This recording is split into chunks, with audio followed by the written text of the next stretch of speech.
आज हम आए हैं हनुमानगढ़ डिस्ट्रिक्ट राजस्थान के 10 SSW गांव में, जहां हमारे साथ गुरबचन सिंह जी है, जो यहाँ के बहुत ही प्रगतिशील किसान हैं और बहुत बड़े पैमाने पे खेती करते हैं। उन्होंने अपना कैस्टर अवनी सीड्स लिमिटेड का अवनी 2 कैस्टर लगा रखा है, अवनी 2 R&D लगा रखी है। तो रास्ते में खड़े रहने का मीनिंग ये है कि एक तरफ दूसरी कंपनी का लगा हुआ है इधर में, और ये साइड में जो लगा हुआ है वो अपना अवनी 2 लगा हुआ। अब इन दोनों के बारे में अपन इनसे जानेंगे कि इसमें क्या डिफरेंस इनको लगा और क्यों अपना अवनी 2 दूसरी कंपनी के लगे हुए R&D से ज़्यादा अच्छा है। तो अपन खुद उनसे ही जानेंगे। नमस्कार सर। नमस्कार जी। आपने, जैसा कि मैं देख रहा हूँ कि इधर आपने अवनी 2 लगा रखा है जी, और इधर आपने दूसरी कंपनी का लगा रखा है। जी जी। तो आपसे थोड़ा मोटे मोटे तौर पे ये जानना चाहेंगे कि आपको दोनों में से कौन सा R&D का बीज जो फसल है वो अच्छी लगी और क्यों?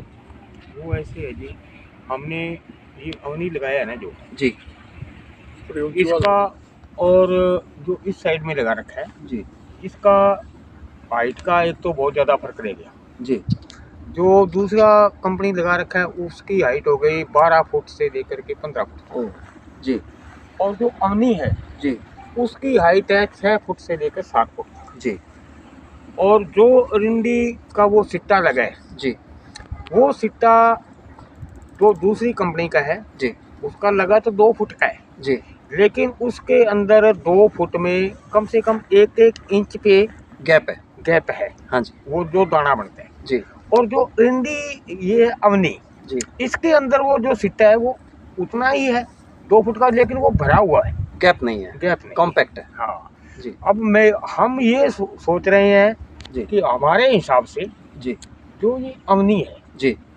ये 6 महीनों के लिए मैंने लगाया है। जी, 6 महीने के बाद में अब मैं इसको काटूंगा, निकाल उसके बाद में कणक लगाऊंगा। जी, तो ये निकलेगा मेरा 5-6 क्विंटल पर बीघे का। बीघे का। और जो दूसरी कंपनी का लगा रखा है जी, वो मेरा निकलेगा 1.5 से लेकर 2 क्विंटल। हाँ, मतलब अपन देखें तो जस्ट डबल हो रहा है, जस्ट डबल हो डबल हो रहा है। हाँ, ऐसा ही तो मतलब प्रोडक्शन उसका अपने अवनी 2 का ज़्यादा आ रहा है। ज्यादा आ रहा है। और थोड़ा मैं ये भी देख सकता हूँ कि देखो आप, एक ये थोड़ा अभी भी ग्रीन दिख रहा है आपको, हाँ हाँ हाँ और इसमें जो पौधे का फैलाव है हाँ, वो भी इससे बेटर आया हुआ है, ज्यादा है, ज़्यादा आया हुआ है। इसके अंदर जो अवनी है ना जी, उसके अंदर एक पौधे के 10 सिट्टा अब भी लगे। जी, बिल्कुल बिल्कुल देख सकते हैं अपन, लगा है ना? लगे बिल्कुल 10 सिट्टे लगे और हुए हैं। जो ये है जी, इस साइड वाला, इसके एक पौधे के 1 या 2 सिट्टा लगे। 1 या 2 सिट्टे लगे हुए हैं। हाँ, तो इसका ये फर्क है। इसका बिल्कुल फर्क है। और देखो आपकी अगर सिट्टे ज़्यादा है हाँ, तो सीधी बात है कि प्रोडक्शन भी ज़्यादा ज्यादा आएगा, आएगा ही। उत्पादन भी ज़्यादा मिलेगा। बिल्कुल बिल्कुल मिलेगा। और अभी भी ये फसल अगर आप चाहें तो इसको थोड़ी आगे चला करके और इसका उत्पादन ज़्यादा ले सकते हैं, हाँ बिल्कुल जी, अगर ले आप सकते हैं, इसको लेकिन कंटिन्यू रखें तो। मैं इसको 20-25 दिन के लिए रखूंगा। क्यों रखूंगा? जी। कि आगे कणक का सीजन आ जाएगा। जी, जी, हमारे यहाँ पे क्या है कि कणक का पैदावार अभी अच्छी होती है। जी, और जी, हमारे बिल्कुल। पानी की व्यवस्था है, जी, तो क्यों ना हम कणक वो जी, तो जी। इसलिए तो आपने अगली बार आप फिर से ये R&D लगाएंगे, मुझे बिल्कुल पूरी जी, उम्मीद है, बिल्कुल और ज़्यादा लगाएंगे। बिल्कुल। मैं तो अगली बार क्या है कि ये जी। 22 बीघे का खेत है। जी, इस 22 बीघे में जी, 10 आधा जी। 11 बीघा जी। धान करूंगा, जी, और 11 बीघा अरिंडी ही लगाऊंगा, और कुछ नहीं लगाऊंगा। जी, और बीज भी ये अवनी का ही लगाऊंगा, दूसरा नहीं लगाऊंगा। जी, बिल्कुल। उत्पादन अच्छा आता है। हाँ। तो देखिए, आपके किसान भी किसानी करते हैं तो पूरा कैलकुलेशन से करते हैं, बिल्कुल। उनको कितना उत्पादन मिलेगा और क्या उसका क्या खर्चा लगेगा, क्या खर्चा लगेगा, वो सारी चीज को इसमें खर्चा भी कुछ नहीं। खर्चा भी कुछ इसमें नहीं। इसमें मैंने 5 स्प्रे किए जी, हाँ जी, जो पर स्प्रे जी, 100 रुपया बीघे में हुई। हाँ, ठीक है जी। हाँ, अब अगर ज्यादा 5 नहीं स्प्रे कर दी तो 500 रुपये बीघे का खर्चा 500 हुआ। रुपए का हुआ, ज्यादा नहीं ठीक हुआ। है जी।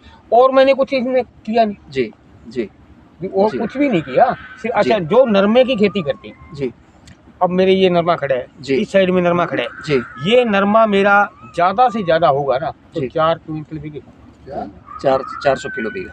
400 जी, जी, 4 क्विंटल हुआ, हाँ, तो वो 5-6 हजार का भाव रहता है, जी, तो 20,000 का, हाँ, 20,000, 25 का। जी, अगर ये 5 क्विंटल भी होती है हाँ, तो 6,000 का भाव है, हाँ, 30,000 का होगा। 30,000 का, तो उससे तो आगे ही है। इसमें कुछ लगा नहीं, और इसमें मैंने कम से कम 10,000 रुपया बीघे की स्प्रे और रे स्प्रे कर बिल्कुल, कपास में तो बहुत स्प्रे करने पड़ते हैं। करना पड़ता है। ये तो बिल्कुल अच्छी बात है कि आपने अच्छा फील्ड है आपका। और आप किसानों को क्या अपनी तरफ से संदेश देना मैं चाहेंगे? तो ये जानूंगा कि जी। अगर कोई आदमी ग्वार बीजना चाहता है जी या कोई मूंग बीजना चाहता है, जी तो उन आदमी को मूंग और ग्वार नहीं बीजना चाहिए जी और ये अरंडी बीजना चाहिए। अरंडी अगर 2 क्विंटल भी बीघे की होगी जी तो उसकी नुकसान। 13,000 14,000 की जी। होगी, उसपे खर्चा कुछ लगा नहीं। जी। और अगर वो अवनी की लगाते हैं तो? अवनी की लगाते हैं तो उनको 35-40 हजार रुपये बीघे की आमदन मिलेगी। बिल्कुल सर। और बिल्कुल मूंग अगर बीजेंगे तो मूंग की खेती ऐसी है जी, जी वो 2 क्विंटल से 5 तो बीजती जी जी। है। अगर वो 7,000 बिकती है 14,000 की। हाँ 14,000 के ऊपर। अच्छा, ग्वार की खेती हमारे एरिया में फेल हो गई। जी। फेल ऐसे हो गई जी, इस बार जो भी ग्वार बीजे जी किसी आदमी के 1 क्विंटल से ऊपर ग्वार नहीं हुआ। जी जी। 1 क्विंटल अगर ग्वार हुआ तो 54-55 का होता। उसकी कटाई है जो 1800 रुपये बीघा है, वो अलग से हो गई। उसकी जो निकलवाई है जी। वो 1000 रुपया बीघा है। जी जी ठीक है जी। और मजदूर है जो अलग से, जी जो बीज पड़ा वो अलग से, पानी लगाया वो अलग से। जी। ग्वार में तो एक पैसा भी नहीं बचता, पल्ले से लगती। जी जी। तो मैं तो ये कहना चाहूँगा कि किसान सवाल भाइयों को कि आप अगर ग्वार या जी मूंग कोई बीजना चाहते हो या मोठ जी। बीजना चाहते हो तो उसकी वजह उसकी जगह पे जी। ये अरंडी बीजो और जी। अवनी कम बीजो। हाँ अवनी टू। हाँ, बस खूब खूब धन्यवाद। ये कर रहा हूँ। ठीक है साहब, धन्यवाद आपका भी बहुत।